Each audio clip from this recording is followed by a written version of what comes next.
शरद पवार आणि अजित पवार आज पुन्हा एकत्र येत आहेत। पुण्यातील वसंतदादा शुगर इन्स्टिट्यूटमध्ये दुपारी महत्त्वाची बैठक आहे। या बैठकीला उपमुख्यमंत्री अजित पवार आणि शरद पवार एकत्र असणार आहेत। भाजप आमदार संजय केणेकर यांनी उद्धव ठाकरेंच्या हंबरडा मोर्चावर टीका केली आहे। कंबरडा मोडलेल्यांनी हंबरडा मोर्चा काढला। शेतकऱ्यांच्या जे बांधावर गेले नाहीत त्यांनी जनता स्मशानात खांद्यावर घेऊन गेली, असा हल्लाबोल केणेकरांनी केला। राजकारणात मी एकाग्र राहिलो आणि आज मी राजकारणातला सगळ्यात हुशार विद्यार्थी आहे, असं विधान मंत्री गिरीश महाजनांनी केलंय। 40 वर्ष राजकारणातील निवडून येणं सोपं नाहीये। पहिल्यांदा मंत्री काम करतो त्यामुळे निवडून सुद्धा येतो, मात्र सलग 7 वेळा निवडून येणं सोपं नाहीये, असं महाजन म्हणाले। मनमाड शहरातील अनेक पदाधिकारी आणि कार्यकर्त्यांनी उद्धव बाळासाहेब ठाकरे शिवसेनेला जय महाराष्ट्र करून शिंदे शिवसेनेमध्ये प्रवेश केलाय। आमदार सुहास कांदे यांनी त्यांचं पक्षामध्ये स्वागत केलंय, तर नगर परिषद निवडणुकीच्या तोंडावर कार्यकर्त्यांनी पक्षाची साथ सोडल्यामुळे उबाठाला मोठा धक्का मानला जातोय। अमळनेरमधील प्रताप महाविद्यालय खानदेश शिक्षण प्रसारक मंडळाच्या वतीने आयोजित एक कार्यक्रमामध्ये पालकमंत्री गुलाबराव पाटील आणि मंत्री गिरीश महाजन यांच्यामध्ये जोरदार जुगलबंदी पाहायला मिळाली। दोन्ही मंत्र्यांच्या जुगलबंदीमुळे कार्यक्रमात एकच हास्यकल्लोळ रंगला। राष्ट्रसंत तुकडोजी महाराजांच्या पुण्यतिथी राजकीय स्वरूप आल्याचा आरोप आमदार अमोल मिटकरी यांनी केलाय। मौन श्रद्धांजली सोहळा यावर्षी कमी वेळ कोणाच्या दबावाखाली घेतला गेला, असा सवाल अमोल मिटकरी यांनी उपस्थित केलाय। एसटी कर्मचाऱ्यांची थकीत 4000 कोटी रुपयांची देणी देण्यात यावी, यासाठी कामगार संघटना कृती समितीसह अन्य 2 संघटनांनी सोमवारी आंदोलन करण्याचा इशारा दिलाय। तर दुसरीकडे उपमुख्यमंत्री अजित पवार यांनी बोलावलेली बैठक रद्द करण्यात आल्याची माहिती सूत्रांनी दिली आहे। यावेळी कर्मचाऱ्यांमध्ये असंतोष पसरला आहे, परिणामी आंदोलनाची तीव्रता ही वाढण्याची शक्यता आहे। मेट्रो 2A म्हणजेच दहिसर पूर्व ते DN नगर आणि मेट्रो 7 म्हणजेच गुंदवली ते ओवरीपाडा या दरम्यान 12 ऑक्टोबर ते 14 ऑक्टोबर दरम्यान 5:25 ऐवजी 7 वाजता म्हणजेच 1.5 तास उशिराने सुरू होणार आहे। सुरक्षा चाचण्या आणि जोडकामासाठी हा निर्णय घेण्यात आला आहे। आजपासून ते सोमवार पहाटेपर्यंत मुंबई प्रवासी आरक्षण प्रणाली ही बंद राहणार आहे। देखभाल कामांसाठी प्रशासनाने हा निर्णय घेतला असून प्रवाशांनी सहकार्य करावं, असं आवाहन करण्यात आलं आहे।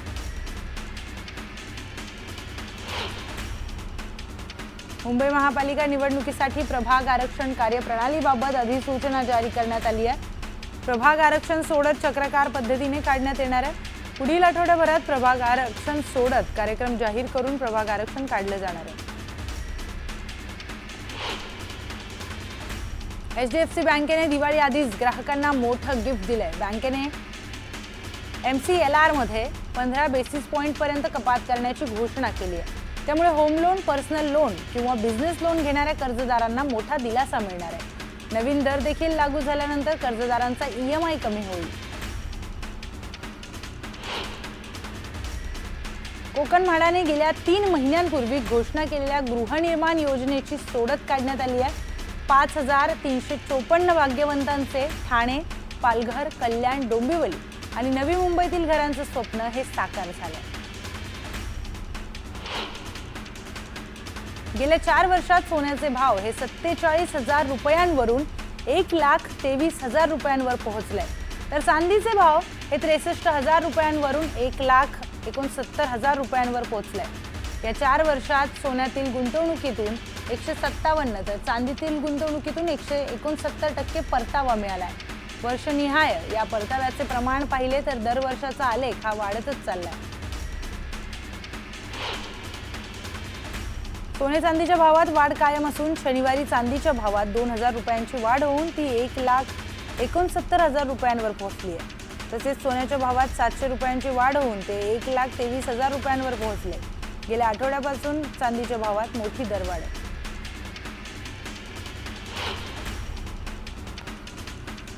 महाराष्ट्रामध्ये पुणे शहरात घरांचं विक्री घटली आहे। पुणे बेंगलोर नंतर देशातील दुसऱ्या क्रमांकाचं सर्वात मोठं IT हब आहे। अमेरिकेच्या टॅरिफ धोरणाचा फटका जगभरातील आयटी क्षेत्राला बसलाय। त्यामुळे पुण्यातील आयटी पार्कमधील हजारो कर्मचाऱ्यांची आपली नोकरी गमावली आहे। याचा फटका रिअल इस्टेट मार्केटलाही बसलाय असं दिसून येत आहे। त्यामुळे पुण्यात घरांची विक्री घटली। मुंबई शहरातून मान्सूनने काढता पाय घेताच ऑक्टोबर हीटची सुरुवात झाली आहे। मुंबईचे कमाल तापमान 34 अंश सेल्सिअस पर्यंत वाढले आहे। भारतीय हवामान विभागानेही शहर आणि उपनगरामध्ये ऑक्टोबर हीटची तीव्रता जाणवू लागल्याचं म्हटलंय। दिवाळीपूर्वी एकर कमी बोनसची वाट पाहणाऱ्या सुमारे 9,000 कंत्राटी कामगारांना यंदा निराश व्हावं लागणार आहे। पुणे पालिकेने नियमांचं कारण देत बोनस थेट देण्याऐवजी तो रजा वेतन आणि घर भाड्यासह मासिक वेतनात समाविष्ट करण्याचा निर्णय घेतलाय। दिवाळी सणाच्या पार्श्वभूमीवर खासगी प्रवासी बसेसचा भाडे दर आणि रस्ता सुरक्षेच्या दृष्टीने पुणे आणि पिंपरी चिंचवड प्रादेशिक परिवहन कार्यालय सतर्क झालं आहे। ट्रॅव्हल्स चालकांच्या मनमानी भाडेवाढीला चाप बसणार असून त्या दृष्टीने भरारी पथके नेमली जाणार आहेत। खासगी ट्रॅव्हल्स चालकांनी एसटी दर पत्रकापेक्षा 1.5 पटीने अधिक पैसे घेतल्यास कारवाई करण्याचा इशारा आरटीओने दिलाय। Indian council of medical research and Madras diabetes research foundation यांच्या संयुक्त अभ्यासानुसार भारतीयांचा आहार स्वादिष्ट असला तरी तो आरोग्यास अपायकारक ठरत आहे।